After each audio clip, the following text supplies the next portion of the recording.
So this is the 4th week in a row where albums came out that I reviewed. So Brad overdosed, sorry about that. Maybe I'll be here next week. Maybe I'll review the Tool album the week after. I don't know. All right, look, if you're tired of seeing my face, I'm not really in Shredders of Metal, despite the fact that I was there. But if you're not watching, my boy Nick Nocturnal just blew through round 1 yesterday.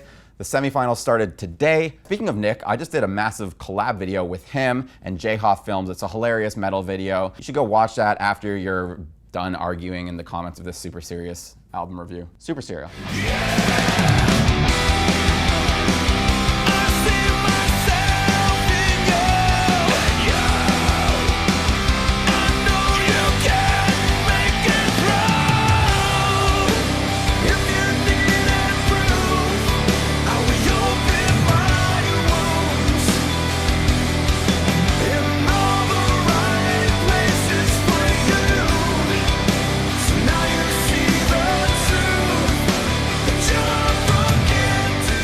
So this week, I'm reviewing Mama Zordragger's favorite metal band.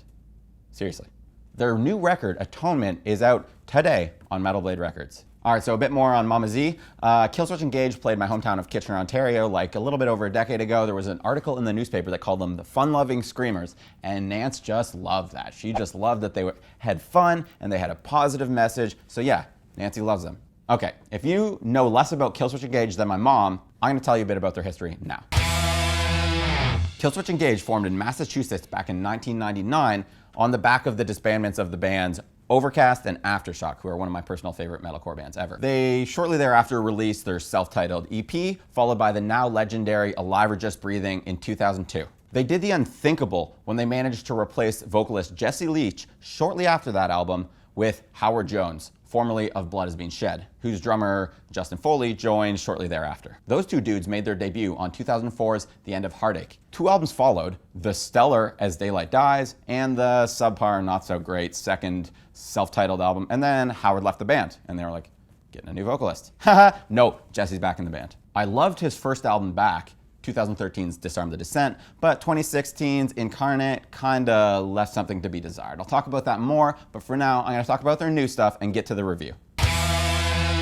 Gotcha. I'm actually gonna talk about my problem with that album now because I really need to do that to set up the context for what I'm expecting of this album. My feeling with Incarnate was that Killswitch Engage kinda got tired of being the catchy, fun, metalcore guys. So they went for a little bit more left field melodies, a little bit stranger, a little bit more maybe progressive in their writing characteristics. And unfortunately, they just didn't hit as hard. Sam Dunn gave that album 3 out of 4 skulls because we used to do 4 skulls, apparently, which I respectfully disagree with as a massive fan of the band for quite some time now. So with that being said, now that you have context, I'm gonna talk about the new album. Opening song Unleashed goes with those atypical melodies, and I was a little bit worried that we were gonna get Incarnate Part 2, but it's just one song. And honestly, they opened Disarm the Descent with a song with a little bit of a buried hook, and it works in small doses. Overall though, they really right the problems that they had on the last album here. The hooks are standard Killswitch Engage, which is to say they're up to the Killswitch Engage standard. They're huge, soaring, and honestly, kind of pretty sometimes, if not just catchy. A couple standout catchy songs include Us Against the World and The Signal Fire, which is a little bit of a tip of the hat to former vocalist Howard Jones, Light the Torch Band. He actually appears as a guest vocalist on this song, kind of like an inversion of what happened on 2004's End of Heartache when Jesse did guest vocals for an album that Howard was fronting. Honestly, the song hits hard, though not quite as hard as one would hope given the combination of those two guys. And that's not to say that it's a bad song, it's just saying 2 of the best metalcore vocalists ever on one song together. You're expecting this epic opus, best metalcore song you've ever heard, and it's not there, but like Take This Oath, it's a fucking cool song. That being said, this song does highlight the fact that Jesse is on another level than Howard these days. Jesse had like a surgery on his vocal cords and he went to lessons and relearned how to use his voice, and it shows. He sounds powerful. Not to say Howard sounds bad, but Jesse just, mwah. Ravenous shows that and sounds exactly like its title would suggest. Jesse hits these low growls and these high screeches that were if not out of his vocal range before, then not really utilized. Testament vocalist Chuck Billy shows up and does some guest vocals, and that's the first time that the band has ever had an outsider guest vocalist, which is to say somebody who didn't previously play in the band. He sings on The Crownless King, and his vocals sound like a mix between himself and Randy Blythe from Lamb of God. The song is appropriately thrashy and fast and energetic. Honestly, that's not the only fast song here. Bite the Hand That Feeds opens up with these chugs that feel reminiscent of the more simplistic, more hardcore based sound with which these guys built a career, and then it blasts straight into some mellow death riffing. The drums are energetic and they're all the better for it. I Can't Be the Only One is almost too happy. It opens with this triumphant lead into this galloping verse. I don't know what key this is in, but it hits all the right places and it's happy sounding. At first I was like, is that a good thing for metal? But then I was in a particularly dark place a while ago, and that lead, which also repeats in the chorus, got stuck in my head and immediately brightened my mood. So hey, maybe happy metal isn't such a bad thing. It also serves as proof that Killswitch can still do songs that are primarily singing and pull them off, as long as they have a little bit of grit there, which they do via some pre-chorus crunch and Leach's gruffer vocals that bring to mind Close Your Eyes. They're like an easycore band from Victory Records. It's not metal at all, but he's got a good voice. The majority of the problems that I have with this album occur in the middle. As Sure as the Sun Will Rise kind of flips the equation on that too happy thing and lands a bit too much on the too side of things, which is to say it's a little bit corny. That being said, I was listening to this song on the way to the Banger Hangar to do this review, and it didn't bother me quite as much as it did at first, so hey, maybe my opinion will soften on it. The song does kind of balance itself out with a heavier side.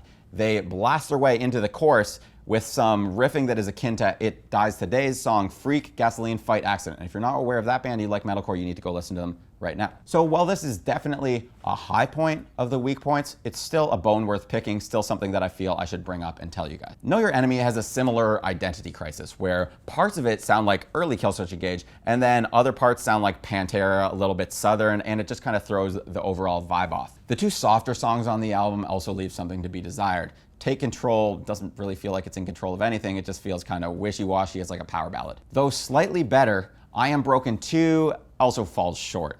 I really wanted to like this song because it's about mental health, and the band is donating some parts of the profits to Hope for the Day, which is a suicide prevention charity. I actually had the opportunity to tour with Johnny, who started that like 3 years ago. He's a lovely person, and while I have no doubt that Jesse was 100% sincere and honest in this song, it does feel a little corny. I said corny too much in this review. I need a better word for corny. Melodramatic. Another problem that I have with this album is one that I've had with every album since As Daylight Dies, and that is that Adam D doesn't sing enough. That dude has the voice of an angel when he's singing, and he can also hit some pretty gnarly death growls, and I think he's very underutilized in the band since that album, where he kind of became a second in command to Howard's powerful voice. So, giving a score for this is hard for me, because I really like half to 2/3 of the album, and then the rest is not irredeemably bad, it just doesn't work as much for me.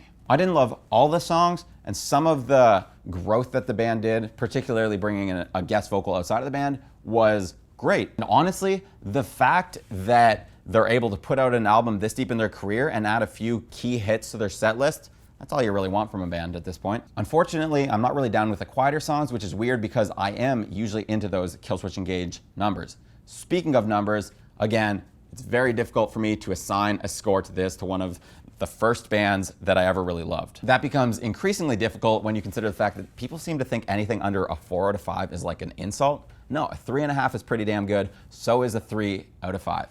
And you know what? For that reason, I'm gonna take a stand. This is a 3 out of 5, and it's a good album.